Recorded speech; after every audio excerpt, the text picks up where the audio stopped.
Good morning, everybody. Coming to you today from chilly Arizona this morning. We're in Phoenix on vacation. We're going to be talking about right off the get here, really what to do to be prepared for this year, to be prepared for this season. Before we do this, I want to make sure anybody that's watching this, can you tell me the audio sounds good? It looks like it's coming in good from what I was just looking at on the live stream, but leave that in the comments. We're going to get right into this, and you can stop me, ask me any questions about this as we go.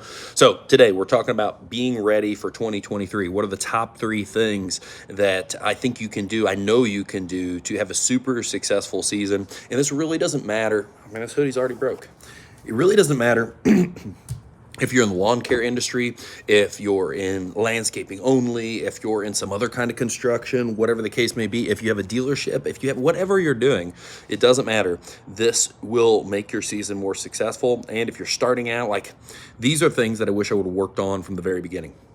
Number 1, a CRM, a great CRM that you can really leverage to your benefit. This is what we're going to be talking about, I believe, this upcoming week in GROW Comm.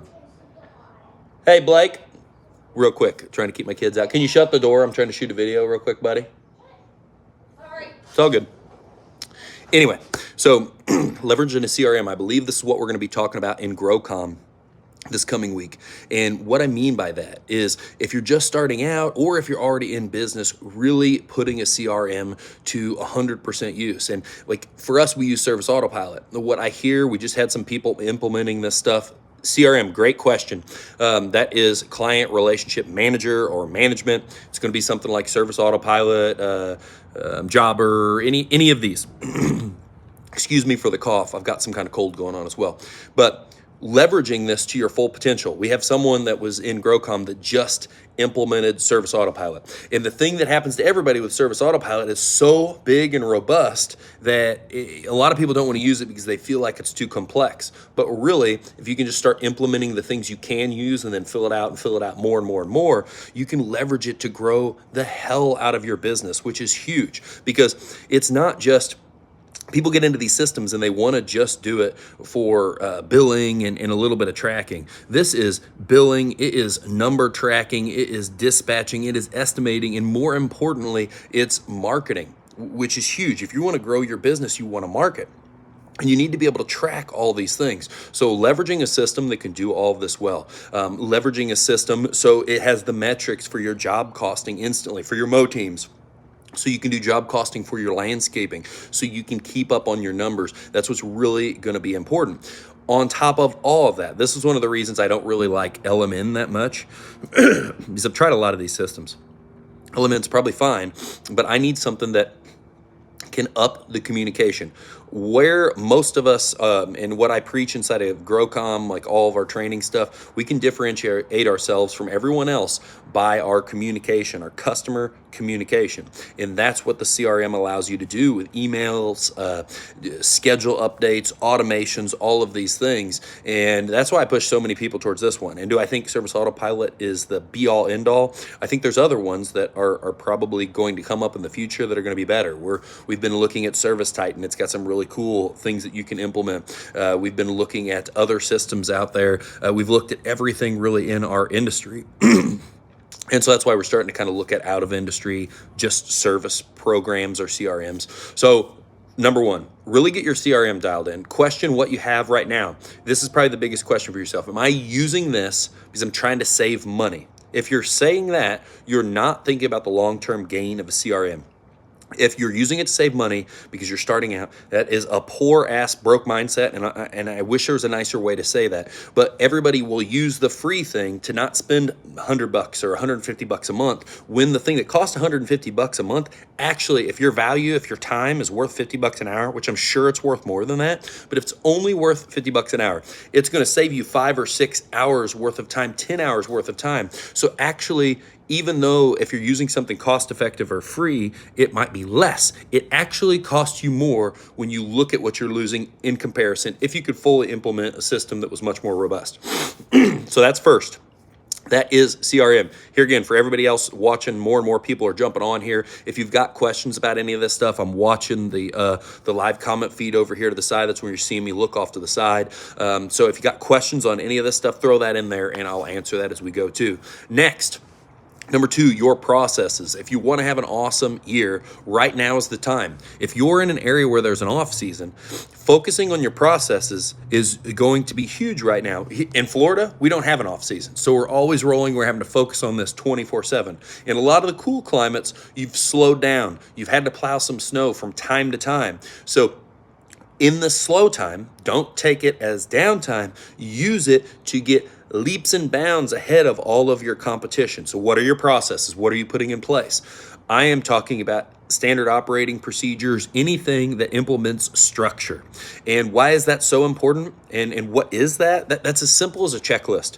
Think about if you have office people, a checklist for your office people to do the correct things or what you expect of them. A checklist for landscapers, a job site thing. Maybe it's, hey, we flag all the irrigation heads first, and then we do a call or a FaceTime with a salesperson. And if that sounds bigger than the scale you're at, that's irrelevant. Just scale it down to whatever you could be implementing processes where you're at. If I was starting off, I would be thinking of all the processes and documenting them better than I did, because that's what's going to allow you to spool up. That's what's going to allow you to grow and scale your company. And what I didn't get about processes, even though it's just a checklist, even though standard operating procedures is a fancy name for a checklist that'll evolve into probably a digital product down the road to train your team, that checklist is what allows you to hold your team accountable. Okay? If, say, you have a team member and the standard at your company is for landscaping, it's to, before you start every project, first, call or check in with FaceTime the office, and 2, you flag every irrigation head so we don't run over, cover, break, whatever, block irrigation heads.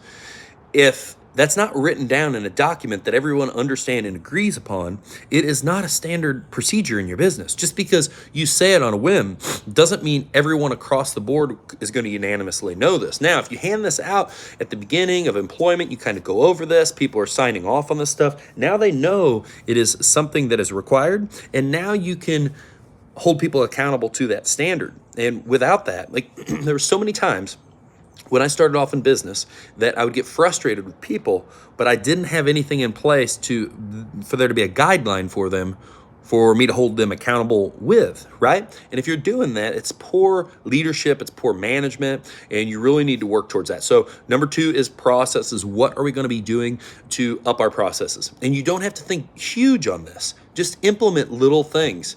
If I don't have a checklist for a job, come up with one of those. If I don't have a checklist for shutting down the shop, if I have a shop, come up with one of those. If I don't have a checklist for when the people come back at the end of the day, what are they supposed to do to their truck? Meaning like clean out, throw away all trash, blow off, and fuel vehicles at the end of the day.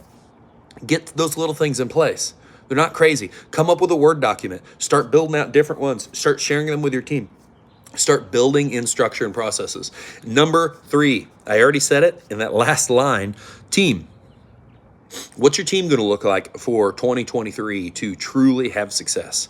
In GROW Comm, we've been talking a ton about training and building your team. We've also been talking about budgeting and planning for this year. And when you're talking about budgeting and planning, what that gives you is the ability to see off of what goals you're shooting for, what does your organizational chart look like? What does your org chart look like? That's short for organizational chart. What is the structure? How many people, how many teams to try to achieve whatever revenue goal, whatever it is you're shooting for? And that's going to allow you to see what do we need to be doing with our team? Who do we need to be hiring? Do you find yourself every season feeling like you never have enough employees? You're always struggling. I got just the right amount of people and then I lose someone. Like maybe your processes for hiring need to change a lot. We just went through something last year which changed our company for the best ever on hiring. I put ourselves in a situation where we had just the right amount of people. We lost a few people, and we had some people that we knew were going to be leaving. We had some people that got fired in certain situations, and we lost 2 or 3 people in Florida like that. This put us with a massive book of work and way behind the 8 ball on getting this stuff done. And it put huge strain on my team.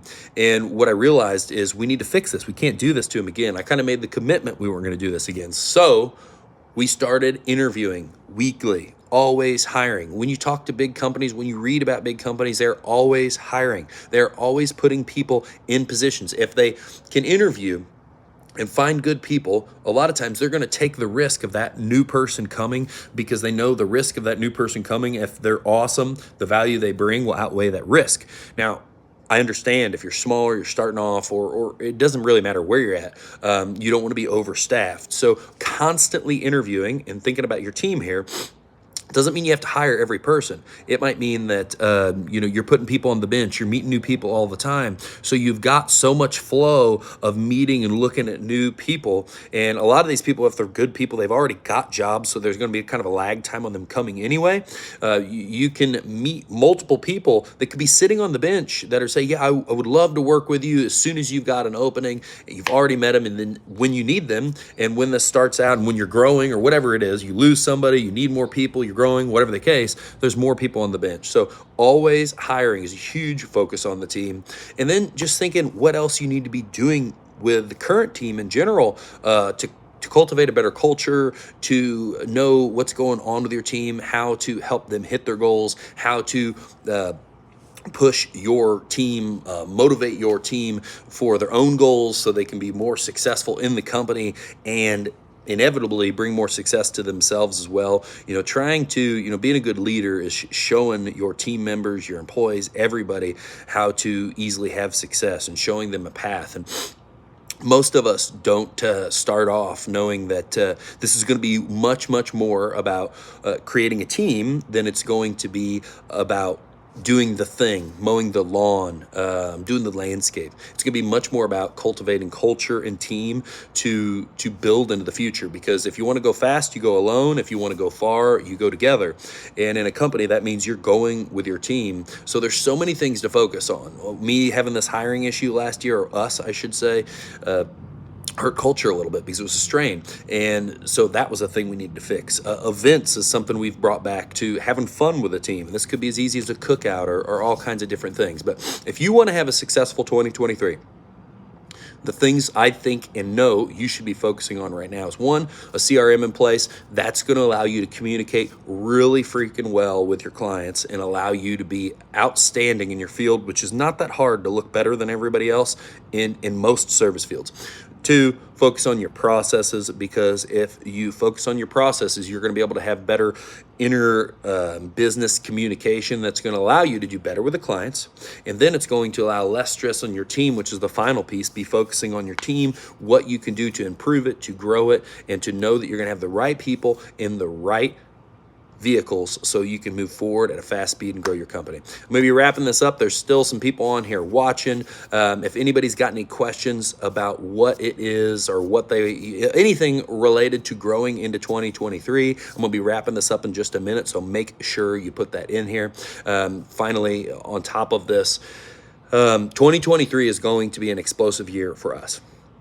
The reason I shoot all of these videos, I come on live while I'm on vacation, we have GROW Comm, all of this is, we've had a lot of really awesome things happen to our company, and I've always got a lot of questions about that because we've made all this content. The content was just, I wanted to help others and I wanted to share what we were doing, but this is all to just try to bring value and to help others have success, because the more value you can bring to other people, the bigger impact I know I can have on the world. So, I hope that you've got something from this today. I hope it's pulled some thoughts out of your mind about, man, okay, I really wasn't focusing on my team and having fun, or yeah, I'm always constantly don't have enough employees because I always get right to where I want to be, and then oh man, we lose an employee and everybody's fucked. Or man, my systems aren't really in place, or even more importantly, my CRM isn't in place, and I'm still just running on a rudimentary, cryptic way that really leaves my employees left out on what's supposed to be going on, and my clients. So if you focus on these things, you're gonna have an awesome 2023. Thank you so much for watching. I wish you the best. Talk soon.